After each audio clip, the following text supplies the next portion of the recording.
But you spend enough time on the road in Melbourne and you'll quickly discover there are no shortage of comedians.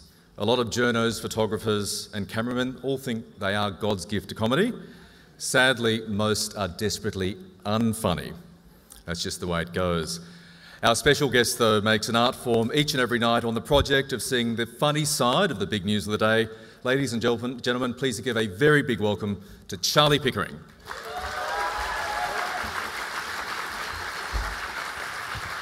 Thank you. Oh, cheers. Thank you very much for having me. Hello. Thank you very much. I'd like to thank the Quill Awards for the staggering metaphor for old meaty there, crumbling around us as the evening carries on. It is look, it wasn't that funny, but God, it was quick. But it's lovely to be here. I'm very happy to be here at the Quills. It's an honour. But actually more happy just to be outside a PG time slot, to be honest. That is fucking great.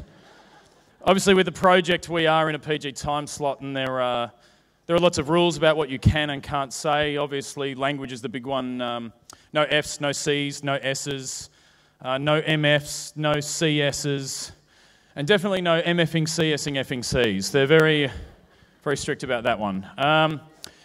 But what a lot of people might not realise is there are technical rules in a PG time slot about what you can and can't talk about. For example, we're a news program. Well, we're not so much a news program. We're more, oh, haven't you heard, than the news. But anyway, that's just to get some of the older news people on side, to be honest. But we're a news show, and let's say there's a news story where someone gets caught taking drugs, right? So it's a, I don't know, sports story. And so anyway, someone gets caught taking drugs. We're allowed to say that they were taking drugs, but we're not allowed to say how they were taking the drugs. We can say that someone took cocaine. We're not allowed to say that they snorted cocaine. Because apparently there's going to be some 10-year-old sitting at home watching the project with a pile of cocaine in front of him, just going, oh, thank fuck for that. I had no idea what to do with this. I'm in year 7. I spent $26,000 on cocaine, like almost all my pocket money, and I was like, what? Do I rub it in my hair? Is it like talcum powder? Thank you, Dave Hughes. Choppity chop, whooshka. There we go. But it's interesting doing a news show because we hadn't done it before. We're very new to the news, but I think we've learned a few lessons. And I think, I don't know. I think if I've learnt one rule in about 4 years making the news and broadcasting it is don't watch the news. Like, seriously. It never changes. Have you noticed that? The news it's large, by and large the same. All right, people just got nervous then. I know, don't worry, there'll be jokes coming. Chill out. But seriously, I've learned, in my 4 years, I think I've pretty much learned everything you need to do the news. And so what I'll do, I'll do news once so that you never need to watch the news ever again. All right, this is everything you need to know about the news. And you never need to watch the news on TV again. Obviously, it starts with the big music, the bum, bum, bum, bum. It's scary. You know, the news is coming. Take it seriously. And then it's lights up. Good evening. I'm someone interesting enough to watch, but boring enough to trust. Hello. And I don't have a female co-host because my network still doesn't think that women know stuff. Good evening. My main skill as a newsreader is to go up in the middle and down at the end. And I'm talking to you from in front of a giant plasma screen that, well, to be honest, we don't use it for anything good. We don't watch any Blu-ray movies or play Xbox. It's just got our logo on it and occasionally a picture of what I'm talking about accompanied by a bad pun headline. For example, if we're doing a story on obesity, we'd have a headline that reads, weighty issue. Sorry, I'm just being told that's actually too subtle for our audience. Instead, the headline is going to read, fat chance, fatties. And here's the news. Something happened today. I wasn't there, but let's speak to someone who may know more about it. Steve? Yes, hello. I'm standing in front of the spot where, earlier today, something happened. I wasn't there to see it myself, but it happened just here. So I'm standing very close to where something actually happened. And according to locals, it really was something. Oh yeah, I'm a local and I saw it. Yeah, a guy come out from over there, and then something happened, and then something bogan. Like, oh, I ain't never seen nothing like that round here before. There you go, a toothless local speaking out loud into a microphone about how something definitely happened. Sorry, Steve, I'm going to have to stop you there. Yes, I'm being told that something is actually happening right now. Jeff, what can you tell us? Yes, hello, in the building behind me, something is actually happening right now. Now, I'm not involved, but I'm speaking with the urgency of someone who is. I actually have no idea what's going on, but as soon as I find out, you'll be the first to know. Thank you very much, Jeff. Time for some world news now, and there's a war in a country that you've never heard of. Thank God we don't live in that thunder-blasted shithole. We're going to cross now to a reporter who's in a town near where the war is occurring, but where we couldn't get a camera to. Hamish, what's the situation? The situation is, it's a bad accent, I'm sorry. This situation is that instead of seeing me talking, you're seeing a photo of me next to a map of where I am, next to a picture of a mobile phone. That's because we think our audience is so stupid that they couldn't possibly understand the concept of a telephone conversation. In fact, we've barely stopped one step short of showing a photo of you on your couch watching the TV, and on the TV is me and the map and the mobile phone, just in case you got so confused by a telephone conversation that you literally forgot where you were. Now, to be honest with you, I've talked to lots of people. There's no solution to this war, but I've got to say something at the end that makes you feel a little bit better about yourselves. So only time will tell.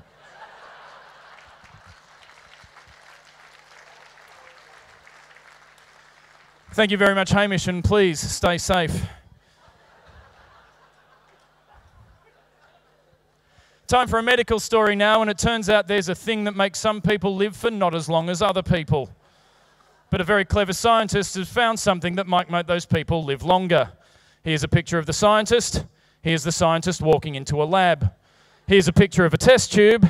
And here's a spinny, whirly test tube machine, so you all know some science is happening.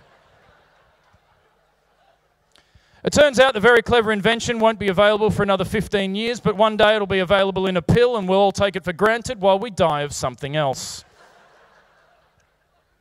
Finance news now, and let's cross to the finance desk with Ted Ricketts. Ted, what can you tell us?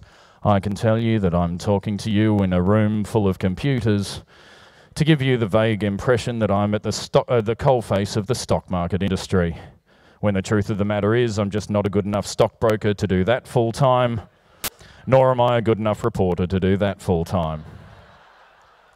Now I'm going to say some words like Dow Jones and Hang Seng, so it sounds like I know what I'm talking about. But let's be really honest with ourselves, and I mean really honest. It doesn't really matter what I say. Because let's face it, if you have a share portfolio big enough to require a daily update, you sure as shit aren't watching this news service to find out about it. And if I'm going to be really honest with myself, in summary, I'm completely pointless. Back to you. Thank you very much, Ted. Time for a social issues story now, which is going to be on one of 4 topics that we have on constant rotation. Those topics are obesity, anorexia, cyberbullying, and bad traffic. Now, those things all make you mad and sad, but are we going to do anything about it? Of course not. We're just going to take it really seriously and talk about it in patronizing tones and say things like, it's an issue that just won't go away. When if we actually gave a shit, we could probably make it go away. I mean, we're a TV network. We have millions of dollars. We talk to millions of people every night around the nation. If we actually cared, we could do something about it. We could come on here and go, hey fatties, eat less. Hey skinnies, eat more. Turn off your fucking computers and ride a bike to work. But if we did that, we may actually solve the problems. And if we did that, what would we talk about tomorrow night? It's an issue that just won't go away. So what do you think? Is it an issue that just won't go away? Why not let us know via our viewer poll? I'll tell you why, because it serves no practical purpose whatsoever. It just fills an extra 30 seconds of content time on the telly and makes you feel a little bit involved. Let's have a look at the results. Yes, 49% of people say yes, it's an issue that just won't go away. 49% say no, it's not an issue that just won't go away. 1% undecided, and 1% say they'd rather slam their genitals in a car door than participate in a stupid phone poll. So how do you feel? Do you feel you've had enough of a say? If not, why not send us an email? Yes, please, for the love of God, send us an email. Because despite the fact that tonight we talked to the Prime Minister, the opposition leader, the minister responsible, the shadow minister responsible, an expert, a witness and victims who were actually affected by this, it's far more important we know what you think. Yes, you, someone at home on the couch with enough fucking time on your hands to send an email to a news program. Oh, for the sweet love of fuck, tell us what you think. Showbiz news now, and for some unknown goddamn reason, we cross to a multi-purpose homosexual in LA. Are you there? Colgate, Colgate. Hi, news host. Colgate, I believe, a celebrity something something. That's right, a celebrity here in Tinseltown, something something. Fascinating, and I believe Lindsay Lohan also something something. That's right, Lindsay Lohan, Hollywood bad girl, something something you already looked up on the internet earlier this afternoon. And that just made me think, gay hands! Colgate, Colgate, thank you for the update. I'm a homosexual. Sports news now, and we're going to cross to big bad bustling Barry Big One at the sports desk. Barry, what have you got for us? Yeah, g'day. My name's Big Bag Bustling Barry Big One, and I'm the blokiest bloke you've ever seen in your goddamn life. I'm such a blokey bloke, I've got a pair of massive hairy balls that barely fit under this desk. In fact, I'm such a bloke, there are nights you watch me on the news and you begin to wonder. You begin to wonder if I'm not a man at all, but that my news team actually went down to the zoo, stole an ape, shaved it down, put it in a suit, and trained it to take an unnaturally keen interest in footy. Because I love footy. Almost as much as I love having a good laugh at the expense of a homosexual. I'm still here, Barry. Shut up, Colgate. Footy news now, and a team beat another team in a match that's been described as the most important match in the history of matches ever. That's until next week, when there'll be another match that's just as important as that. Then after that, a different team will play a different team after that, and there'll be match after match, round after round, week after week, until the end of the season. There'll be one big match when one team will beat another team, and they'll be the best team for this year. But they won't be the best team of all time. No, we've got to come back next year and do it all over again. Team after team, round after round, match after match, year after year, decade after decade, for 5 billion years, until the sun dies, and so do we.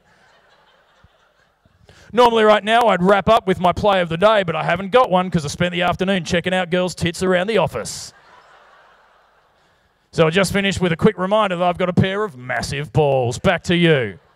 Thank you very much, Barry, and I hope the charges don't stick. We're just about out of time now, so let's get a weather update from our wacky weatherman, Warren. And Warren, I believe you're in quite a pickle. That's right, news host, I'm on a pogo stick, on a platform, on a pole above a tank of piranhas, because I offer you nothing that you couldn't get from the weather app on your iPhone. I'm afraid to admit that there's no point to what I'm doing whatsoever. And what does it matter anyway? We're in fucking Melbourne. I may as well say you're probably going to experience all types of weather tomorrow, no matter what happens. Fuck it. Back to you in the studio. Thank you very much, Warren. That's all we've got time for now. Join us again tomorrow night for exactly the same thing, just with slightly different dead people. Yeah, probably should have ended on the weather. Ladies and gentlemen, my name's Charlie Pickering. Enjoy your night. Bye-bye.